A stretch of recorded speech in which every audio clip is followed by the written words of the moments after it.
You are now live. Yeah, it's Lock West in the morning. Dash Radio, the spin room. You know what it is. Hey, yo, what up, party peoples? It's your man, Bigg Pwee from the spin room. We back at it again on this Monday afternoon. I hope everybody is well, safe, and family is good. I got my ride or die, my right hand with me. We got this entertainment news report we're going to get blast off with, man.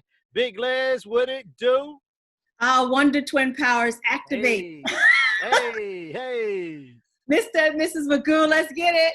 Let's go. All right, first of all, you know we have to say congratulations to Kamala Harris. Yes, President hopeful side by side with Joe Biden, representing Howard University to lawyer to senator, and now she is his running mate. And all we can do is just hope and pray that this sticks and comes to fruition, because not just the matter of it being a woman or a Black woman, she's a qualified human being. Thank you, Jesus. And some of the things that she's really talking about is like abolish capital punishment, reform or reduce cash bail reform, eliminate mandatory minimum sentences, private prisons, expand tax benefits for the middle and the lower class. She wants to raise minimum wage to $15, and the list goes on and on. All things, of course, debatable, but at least, you know, she's for the people. So absolutely. Crossed, toes across, eyes across. So, absolutely. I think it was a beautiful thing. And, you know, you already knew that Biden was going to pick her as the running mate. It was just a matter of time when he made the announcement, and I'm glad that he did. You can already see that Trump's team is having an extremely hard time trying to deal with Ms. Harris. And I think that, you know, this is a good thing. Now, I will say this, Liz, and I will say, I'm going to talk about this in Pee Wee's Pet Peeve tomorrow. It's tearing down our folks of color. You got a lot of folks that's out here that's trying to tear her down of all the stuff that she did in the past. Right now, it is about the future and trying to get Mr. Orange, Mr. Cheeto out of office.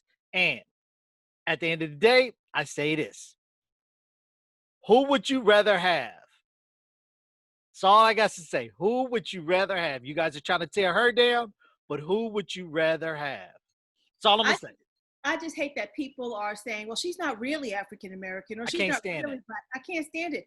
Her ethnicity doesn't matter anyway, regardless of whether you say she's the first Black vice president, hopeful or not. It doesn't matter. She's still a qualified human being, and you guys can work out the logistics. My thing is, at this point, is to vote for the lesser of two evils. Not stay at home, not opt out. Vote for the lesser of two evils. Right. And then, you know, I say this too, that, you know, with Donald Trump, you're starting to see it right now with the mail-in ballots. He's trying to do stuff with the United States Postal Service. He's doing that. He's trying to take their funding away and stuff like that, just so that he can stay in office. I don't know if you saw the press conference the other day. He's trying to use his old tactics that he did with President Obama on her birthright, that she's not from the United States, that she's from somewhere else. And how is it that her parents are from Jamaica and father's from Jamaica, mom is from India, that someone cannot? At the end of the day, she was born here in the U.S. She is a U.S. citizen, which means that she can be the vice president of the United States, and also when she tried to run for the president of the United States. So it is all legal per the Constitution of America.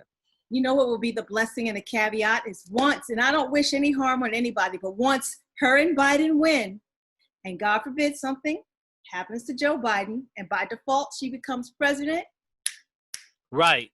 Next story. Let's go. Roc Nation and Long Island University in downtown Brooklyn have teamed up to establish the Roc Nation School of Music, Sports, and Entertainment. This is so amazing because they've got what's called Hope Scholarships, and they're going to support a debt-free education for at least 25% of the students enrolled. So they're beginning to accept applications for fall 2020 this semester, 2021, fall 2021. And we don't know what 2021 is going to look like, whether it's going to be virtual or you'll actually be able to go onto this campus. But, you know, this is the blessing that keeps on giving. You heard me say debt-free education for 25% of the students. Who wants to have no student loans by the time they graduate? That is the blessing right there. So congratulations to Roc Absolutely. and LIU for that union. And you know, that's the biggest thing. A lot of college students coming out of college and they're sitting in debt and it's hard for them to pay it off. And, you know, so I Yeah. think that's really dope. It gives a lot of students an opportunity to really try to make something of themselves coming out of college without having that over their head, that debt over their head. Yeah, absolutely, absolutely. Well, congratulations to Juelz Santana, you know, part of the Dipset crew. He was released from prison. If you remember back in December 2018, he was sentenced to 27 months in prison for carrying an unconcealed weapon in his bag at the airport. Can't explain it. I don't understand. Right. Either way, they got him. But he was released early from prison August 5th. And after serving 17 of his 27-month sentence, the reason he was released was because of the COVID outbreak in the prisons and overcrowding. So he got off scot-free 10 months earlier, and he better use that time wisely and be thankful on his knees. One, that he didn't catch COVID, and two, that he's home earlier than Let's go. anticipated. Yes, absolutely. Well, Takeoff, I've got a bunch of series of bad news or just more drama. Takeoff from the hip-hop trio, the Migos. A new civil lawsuit was filed Wednesday, LA Superior Court, alleging that the rapper Takeoff raped a woman at a party in Encino in June. Now, the suit claims that he pursued her at a house party that she attended with him, and that, you know, offered her some marijuana, began a conversation. She declined the advances. And after running into her in Durrell in a stairwell, he took her upstairs to the bedroom and then allegedly, let me be clear, raped her. Now, the woman did file a report with LAPD and underwent a medical exam later after the alleged assault happened, but so far no charges have been filed.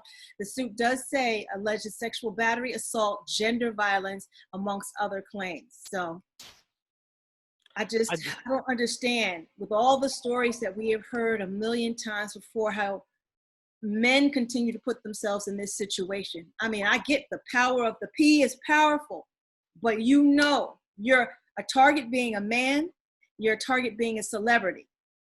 You got to make sure that you protect yourself. I don't know if you got to have other people in the room, sign a waiver, whatever you got to do. And I don't have any sons, but I know how crucial it is, even being in a room with another woman, that you can be accused so easily. And I'm not taking anything away from this woman's allegations at all. Out there, men and women who are accused, cover your asses. Absolutely. So with that said, P, I got another story for you. Grammy-winning producer of Beyonce and Jay-Z's hit Drunken Love faces 15 counts of sexual assault. His name is Detail. His government name is Noel Christopher Fisher, and he's being held on nearly $6.3 million bail for alleged crimes that happened between 2010 and 2018. Now, you know, if the bail is that high, and if the length of time is 8 years, that it's not looking good for him. Right. Now, he's produced hits for Lil Wayne, Nicki Minaj, the Pussycat Dolls, Lady Gaga, T-Pain, J-Lo, Wiz Khalifa, and he has also been previously accused of sexual harassment. Just last year, a model and aspiring singer was awarded $15 million in an LA lawsuit that accused him of abuse and rape. And this woman is one of six women amongst established professionals in the music industry who have come forward. Now, here are some names that sound familiar to you. Jessie Reyez, amazing singer, pop star Tinashe, and BB Rexha all have alluded into their own recording sessions that Fisher has mishandled them in a way. And so Reyes also has some allegations, and at least two women, both former assistants, also have filed their own lawsuits. So he said in the court documents that these allegations against him are false and have led to him losing work as well as being evicted. Homie, everybody can't be lying. I'm just saying. Man. Whether it's 1 or whether it's 10. Man, you gotta do, I mean, once you become a target, man, you gotta do your best to try to keep your nose clean. That's all I'm saying. I mean, I'm like you. I'm not taking anything away from anybody. I'm not saying he is guilty. I'm not saying that he did do it. I'm not saying that their claims may not be legitimate. I'm just saying, at the end of the day, if you become a target, you got to try to do your best to keep your nose clean. Absolutely. Absolutely. You can't. I think what happens is whether it's that narcissistic attitude or you've gotten so much money and you've done everything that you're looking for so much more, or you're not used to hearing no from a woman, something goes left. And not to say, it becomes such a touchy situation because you never want to take away from these women's allegation and what their Right. truth is, right? But Absolutely. I've also been on both sides where I've been backstage and behind the scenes, and I know these girls who have motives, but you got to be smart enough to know you have to cover your bases and watch your ass, man. Yeah. Ay, ay, ay. Well, here we go. Another Oprah Winfrey. Well, this is not another story. This is, thank God we can get away from that. Oprah Winfrey has commissioned 26 billboards demanding the arrest in Breonna Taylor's killings. All the billboards have gone up all over Louisville, Kentucky. And it's a shame that it has been this long that her accusers or killers have not been arrested. I just don't understand what is going on. But this is what I've come to find out, right? That there's a legal doctrine that applies to Kentucky and 28 other states, that there is no specific law in these jurisdictions, addressing police shooting in self-defense, which means that officers have the same rights and obligations as any residents, yet police have the unique power to initiate violence, like knocking down the door of a private home. Now, most states don't allow someone to claim self-defense when they are an aggressor, but most states also say that when the police are acting in their official capacity, they can't be aggressors for purpose of the self-defense law. And this is probably what's been taking so long. Even though she's a 26-year-old emergency room technician living a great life, you know, she was struck by 8 bullets. And even though her boyfriend, Kenneth Walker, fired his gun first, believing that there were intruders invading their home, this law is the thing that has become the discrepancy of this case. Either way, these men should still be put into custody while you guys are figuring it out. Absolutely. Yeah. Absolutely. Oh my gosh. And our prayers still continue to go out for Breonna Taylor's family, friends that is going through this. The Spin Room lends our support. And we're actually, if you go to our Instagram page, I'm going to put a link in our bio on Facebook, Twitter, and Instagram where you can lend your support and everything to Breonna Taylor's family. Absolutely. Thank you for doing that, P. Now, I hate to keep sounding like the Grim Reaper when it comes to entertainment news, but we're in crucial times where these topics are very important and people need our help. Rapper Azalea Banks has hinted at impending suicide. She's taken to social media. She shaved her hair completely. She wrote and she did videos that said, quote, "I'd rather die a hero than some bitch people make fun of. My soul is tired. I'm ready to go.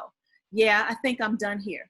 And this pandemic, extreme lack of social interaction, no intimacy, combined with constant public ridicule is making my life harder than it's worth. I think I will end my tenure here on earth soon," end quote.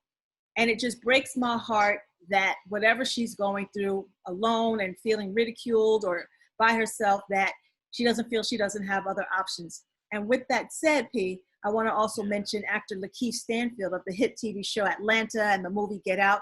He also went on social media with some cryptic posts with alcohol being poured into a bottle of pills. And he also tweeted, quote, "I like to be by myself because I can hurt myself and no one tells me to stop or fakes like they care."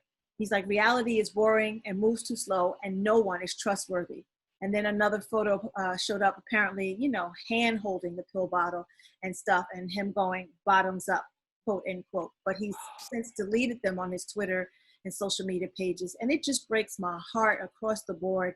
I think I told you of a story of a father who was talking about how his 10-year-old son committed suicide because he couldn't play with his friends. He's not going back to school. He's tired of playing, you know, these games and everything. And it just, please seek help. Check on your friends, check on your strong friends, check on any and everybody. Just, you know, you consider a family or a friend or your neighbor.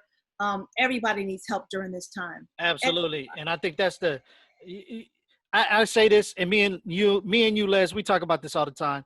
Just reach out to your friends. Just make sure that they're good. You know, just take that moment, because you never know who's going through what. Just take the time just to speak to one another and just check up on folks. Absolutely. Sending our prayers and strength along with them. Now, to flip it up on the other side of the entertainment spectrum, we all know that Cardi B, Meg Thee Stallion, released their WAP video. The fellas love it. The girls are represented for all their sexual freedom, but the social media crew has gone in an uproar. They're like, why the hell did you put Kylie Jenner in the video? Now, first, let me say this. We all know that shooting this music video and everybody back in entertainment have to take certain precautions. And so Cardi B spent over $100,000 just on getting coronavirus tests for all the crew and the cast and the dancers and everybody on set. So she's being very smart and, you know, writing that check. But she also said in defense of Kylie Jenner that she treated my sister and her daughter my daughter so lovely at her kid birthday party. Travis and Seth are real close, and Kris Jenner gave me advice on certain things that I asked for her and her husband, that she's really cool with me. So not everything is about race. You know, there's issues out there in the world that is about race, and she's like, she preaches about that all the time, but this music video is not. Get over it. At the end of the day, why is it your concern of who she has in the video? That's not your video. Who cares? Right. Just if you don't like the video, don't watch the video. Done. Absolutely. And that's her video. You want to boycott Cardi or whatever because she did that, then okay, no longer Cardi. That's like saying, Liz, you friends with such and such. I don't know why you talking to him. So that's your business. That don't got nothing to do with me, man. People will kill me, man. Get a life. Crazy. Well, Dave Chappelle has been doing his Dave Chappelle and Friends, an intimate, socially distant affair of shows, as well as his summer camp out there in Ohio. And he's had guests like David Letterman, Jon Stewart, Tiffany Haddish, Common, Erykah Badu, Talib Kweli, Questlove. But he did do this. Now, if you remember the controversial comedian Louis C.K., who also was somebody under the Me Too movement, well, he brought Louis C.K. out on stage. And Louis C.K. had faced multiple sexual misconduct allegations and later admitted to masturbating in front of various women. But Dave Chappelle decided to feature him, and he said that he, they've been longtime friends. And he came to his defense in the Sticks and Stones comedy special, which was very interesting. So people, of course, are up in arms about that. You know, this man should never work again. Why is he on your stage? Do we need to worry about you, Dave? What's going on? Right. Well, real quick in Spotlight News, we want to say congratulations to Anthony Anderson. He got his star on the Hollywood Walk of Fame.